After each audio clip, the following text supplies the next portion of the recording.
అందరికీ నమస్కారం అండి. Welcome to our channel. మనతో పాటు గెస్ట్గా ఉన్నారు అశోక్ కుమార్ గారు. సార్ నమస్తే అండి. నమస్తే అండి. సార్, ఒక వార్త అయితే ఇప్పుడు బాగా హల్చల్ అవుతుంది. పేర్ని నాని గారికి అరెస్ట్ రంగం సిద్ధమవుతుంది అనే వార్త ఇప్పుడు బాగా హల్చల్ అవుతుంది. నిజంగా అరెస్ట్ అది ఎంతవరకు నిజం? ఎందుకు అరెస్ట్ చేస్తున్నారు అసలు? అంటే దాంట్లో డెప్త్ వెళ్తే ఏ కేసులో అరెస్ట్ అవుతాడనేది కూడా ఒక క్వశ్చన్. ఒకటా రెండా వాళ్ళకే డౌట్. ఏ కేసులో అరెస్ట్ అవుతాడనేది పేర్ని నానికి, పేర్ని కిట్టుకి, ముఖ్యంగా పేర్ని నాని గారి సతీమణికి కూడా డౌట్. ఏ కేసులో అరెస్ట్ అవుతాడని. పేర్ని నాని గారి సతీమణికి అయితే ఒక క్లారిటీ ఉంది. ఏ కేసులో అరెస్ట్ అవుతారంటే కేవలం ఆ రేషన్ బియ్యం ఏదైతే దొంగతనం చేసి విదేశాలకు ఎక్స్పోర్ట్ చేయబోయినారో చేశారు. కూడా కొన్ని వేల మెట్రిక్ టన్నులు పేద తినే బియ్యాన్ని ఎక్స్పోర్ట్ చేశారంటే అక్కడ ఇష్యూ అండ్ క్లాష్ ఎక్కడ వచ్చిందంటే జగన్మోహన్ రెడ్డి గారికి చెప్పింది, సార్ బియ్యం ఎక్స్పోర్ట్ చేశామని జగన్మోహన్ రెడ్డి గారికి చెప్పినారు. ఆ 100 కేజీలో 20 కేజీలు బియ్యానికి వచ్చే వెల నువ్వు పెట్టుకొని మిగిలిన లూటీ చేసినటువంటి 80 కేజీలకు ఏదైతే డబ్బులు వస్తాయో అది గమ్మను నా పాకెట్కి వచ్చే మార్గం చూడు అని చెప్పినాడు జగన్మోహన్ రెడ్డి. లైన్ మొత్తం అట్టే నడిచింది కాక. కానీ ఏం చేసినాడు పేరు నాని, ఈయనకు 100 కేజీలు అని చెప్పడం జగన్మోహన్ రెడ్డికి, అక్కడ 200 కేజీలు అమ్ముకున్నాడు విదేశాలకు ఎక్స్పోర్ట్. వాస్తవంగా అక్కడ జరిగింది అది. అంటే అధినేతను మోసం చేసి ఇక్కడ అది కొంతమంది ఉంటారు చూడండి, వాళ్ళ దగ్గర కోట్ల ఆస్తులు ఉంటాయి. డైలీ లక్షలు లిక్విడ్ ట్రాన్సాక్షన్ జరుగుతూనే ఉంటుంది. వాళ్ళు వేసుకుంటే చొక్కాయి కూడా పాత చొక్కా వేసుకోవడము, అంటే ఎందుకు 10 మందికి చూపించుకోవడం ఎందుకు, ఆ ధ్యాస కూడా కాదు. ఓరి నాయన ఈ చొక్కాయికి ఒక 700-800 పెడితే ఏడు నుంచి వచ్చదు నాయన అన్నట్టు.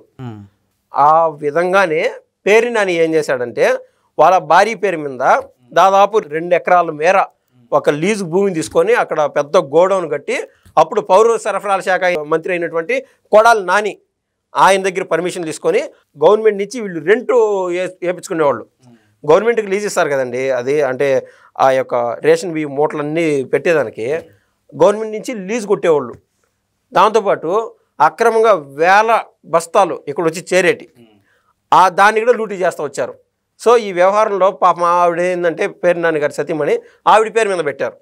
అక్కడ ఆడ పొరపాటు జరిగిపోయింది. ఏది ఏమైనా కూడా చట్టం పరిధిలో ఖచ్చితంగా శిక్షింపబడతారు. పేర్ని నాని గారు కూడా ఒక మాట అన్నారు. ఏమన్నారంటే, బాబు గారు పెద్ద మనసు చేసుకొని మా భార్య ఈ మాదిర ఆవిడ పేరు మీద ఉన్నది, సరే ఎందుకయ్యా మహిళలతో రాజకీయాలు చేస్తే వాళ్ళతో చేయాలి మహా అంటే మహిళలతో ఎందుకన్నాడు, సెల్యూటుదా చంద్రబాబు నాయుడు గారు అని చెప్పి పేర్ని నాని అన్నాడు. సరేలే అని వీళ్ళు ఏమన్నా ఫ్రీ అయిందో లేకుండా చట్టం పరిధిలో మనకు పూర్తి డెప్త్ తెలియదు కదండి చట్టంలో ఏం జరుగుతుంది అనేది. సో అందుకు కొద్ది మేర లూజ్ వదులుతానే మళ్ళీ పేరు నాని బయటకు వచ్చి ఏం మాత్రం మాట్లాడుతున్నాం మనం చూస్తూనే ఉన్నాం.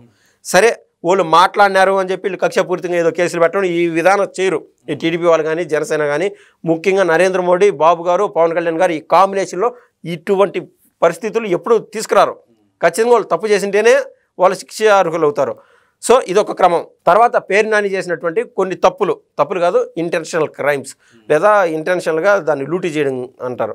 ఏం చేశాడంటే వల్లభనేని వంశీమోహన్ ఆయన ఒక నియోజకవర్గంలో, గన్నవరం నియోజకవర్గంలో ఏం చేశాడంటే 1000 మందికి పట్టాలు ఇచ్చాడు, ఫేక్ పట్టాలు.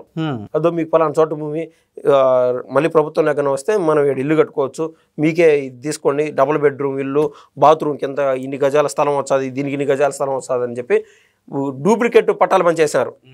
అదేంది తీరా ఎటువంటి టైం అంటే అది ఎన్నికల కోడ్ అమల్లో ఉండే సమయం. ఇప్పుడు ఎన్నికల కోడ్ అమల్లో ఉన్నది కదా, ఇప్పుడు కుదరదు తర్వాత అనే లాజిక్ కోసం చేశాడు. ఆయన 1000 పట్టాలు పంచాడు. వల్లభనేని వంశీమోహన్ చూసి కాపీ కొడతారంటారు చూడు, అదే మాత్రం ఆయన చూసి ఈయన చూసి కాపీ కొట్టాడు. ఎవరు?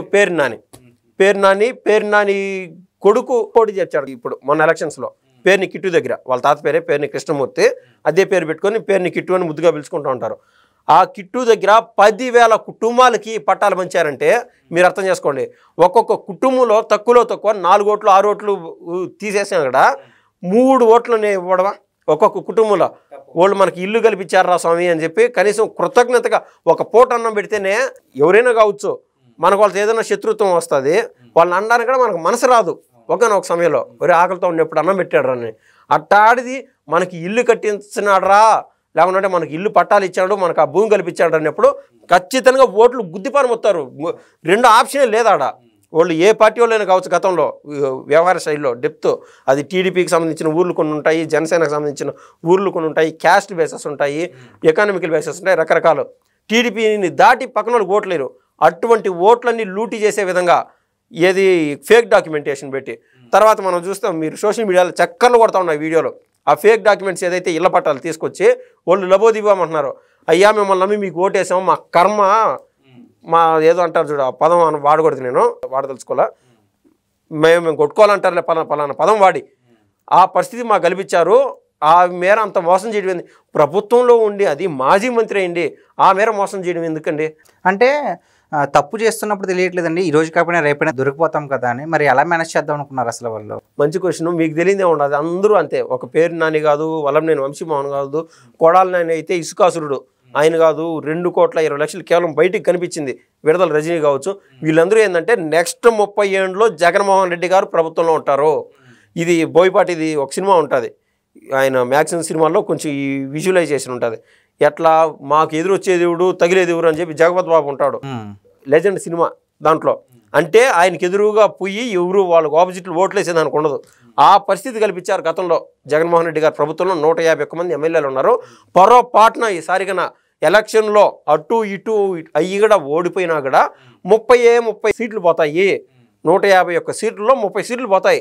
ఎంత కాదని 121 సీట్లతో ఫుల్ మ్యాండేట్. అది 110 సీట్లు కాదు కదా, 100 సీట్లు వచ్చాయని ఫుల్ మ్యాండేట్ 175 నియోజకవర్గాల్లో. ఆ రేంజ్లో వాళ్ళకి ఒక భారీ కాన్ఫిడెన్స్ అనేది నెక్స్ట్ 30 ఏళ్ళ మంది అధికారం అని. సో జగన్మోహన్ రెడ్డి గారు అంటే వీళ్ళు తందానంటా వచ్చారు. ఇప్పుడు దాకా ఎందుకు అరెస్ట్ లేట్ అయింది అనేది మెయిన్ క్వశ్చన్. మనం అనుకున్నట్టు జనసేన కార్యకర్తలను, ఈ యొక్క టీడీపీ కార్యకర్తలను మనోవేదన పెరిగిపోయింది. పవన్ కళ్యాణ్ గారిని అయితే ఆయన అన్నటువంటి మాటలు ఎవరు మర్చిపోవాలి. ఇప్పుడు దాకా కూడా చూపించారు ఇది మీడియా సమావేశంలో. పేరు నాని అంత పర్సనల్ అటాక్ చేసినప్పుడు ఆ కార్యకర్తలు బాధపడుతూనే ఉంటారు కదా ఇప్పుడు దాకా. ఎందుకు లేట్ అయిందని మనం డెప్త్ చూస్తే, మొన్నటిదాకా మచిలీపట్నానికి సంబంధించి అక్కడ బీచ్ ఫెస్టివల్ అని నడుపుతూ ఉన్నారు. ఇప్పుడు మన ఆంధ్ర రాష్ట్ర ప్రభుత్వం ప్రతిష్టాత్మకంగా చేస్తుంది. ఎక్కడ బట్టి అక్కడ ప్రతి దాంట్లో. ఇప్పుడు కర్నూలు దగ్గర ఓర్వకల్లు అని చెప్పి ఆడ డ్రోన్ కేంద్రంగా తయారు చేస్తున్నారు. అక్కడ కొన్ని 10 సంఖ్యలో కొత్తగా కంపెనీలు వచ్చి డ్రోన్ తయారు చేసేదానికి అక్కడికి వస్తున్నాయి ఓర్వకల్లుకి. అదేవిధంగా బీచ్ ఫెస్టివల్ ఎందుకు నిర్వహించారంటే, మీరు సారికి అక్కడ గోవాకి ఎక్కడికో పోయి ఆడాన్నో డబ్బులు ఖర్చు పెట్టి ఏం చేసుకోవడం ఎందుకు, ఇక్కడే మనకు బీచ్ ఉన్నది. ఆ బీచ్ దగ్గర మనం చూస్తే వేల షాప్స్ ఉంటాయి. ఈజ్ ఆఫ్ డూయింగ్ బిజినెస్ అంటారు చూడండి, నిరంతరం రొటేషన్ ఉంటుంది, వ్యాపార లావాదేవీలు పెరిగిపోతూ ఉంటాయి. ఇప్పుడు అంటే ఇన్ డెప్త్ అనాలిసిస్ అండి నేను చెప్తుంది. ఇప్పుడు నా దగ్గర ఒక 10,000 రూపాయలు పెట్టి కొన్ని సరుకు తెచ్చాను. ఆ 10,000 రూపాయలకు నేను ఒక 3,000 రూపాయలు లాభం పొందినాను. టోటల్ 13,000. ఈసారి సరుకు ఎంత తెస్తానంటే 12,000 రూపాయలు సరుకు తెస్తారు. ఆ 1,000 రూపాయలు ఇంట్లో ఖర్చులు పెట్టుకుంటా. మళ్ళీ ఎంత వస్తుంది ఈసారి రొటేషన్ పైన ఒక 10,000 16,000 డబ్బులు వచ్చినప్పుడు మళ్ళీ ఒక 2,000 ఇంట్లో ఖర్చు. అంటే జీవన ప్రమాణాలు పెరుగుతూ ఉంటాయి. ఇప్పుడు దాకా ఇంటి కోసం ఒక 1,000 రూపాయలు ఖర్చు పెట్టుకోండి, ఇంటి కోసం 2,000 ఖర్చు పెడతాను. మళ్ళీ బిజినెస్ కోసం 14,000 ఇన్వెస్ట్మెంట్ పెడతా. సో డైలీ రొటేషన్ ఉంటుంది. అక్కడ ఉన్నటువంటి ప్రజలు బాగుపడతారు, అక్కడ పోర్టు తీసుకురావాలని చెప్పి బాబు గారు అనుకుంటా ఉన్నారు. ఈ వ్యవహారంలో అక్కడ లోకల్లో ఉన్నటువంటి ఒక మాజీ మంత్రిని కానీ అరెస్ట్ చేయాలంటే గవర్నర్ దగ్గరికి కాడికి పోయి పర్మిషన్ తీసుకోవాలా. ఇదంతా పెద్ద తతంగం. ఆడ పోలీస్ వ్యవస్థ అంతా మొబైలైజ్ అవ్వాలా, ఆడ అరెస్ట్ అంట ఈడ అరెస్ట్ అంట, చిన్నపాటి డిస్టర్బెన్సెస్ వస్తాయి. వాళ్ళకి ప్రజానేత అయినా కాకుండా కూడా మినిమం బేసిక్ సంపాటిస్తారు ప్రభుత్వంలో ఉండేటువంటి వారు. సో ఆయన అరెస్టు అవుతే ఏదైనా డిస్టర్బెన్స్ వస్తే, బీచ్ ఫెస్టివల్ అంటే అందరూ ఆనందంగా జరుపుకునేటువంటి కార్యక్రమం అది, అక్కడ డిస్టర్బెన్స్ రాకూడదని చెప్పి ఇన్నాళ్ళు ఉపేక్షించారు. పేరుని కిట్టు అయితే దీంట్లో నుంచి తప్పించుకునే పరిస్థితే లేదు. మొత్తం వ్యవహారం ఒక సినిమాలో జూనియర్ ఎన్టీఆర్ అంటారు కదా, టెంపర్ సినిమాలో, లేదు సార్ ఇక్కడ 4 కాదు 5 మందిని అందరం కలిసి చేసామని చెప్పి, ఆ విధంగా పేరుని కిట్టుని నేనే కావాలని ఆయన మోసపూరితంగా ఆయన మోసం చేసేసి, నేను అంత డ్రామా వెనకల నేను ఆడిపించినాను, నేనే కింగ్ పిన్ను అని ఈయన ఒప్పుకొని ఈయన వెళ్ళిపోతే చెప్పలేంగిని, లేకుంటే ఇద్దరు పోవాల్సి వస్తుంది.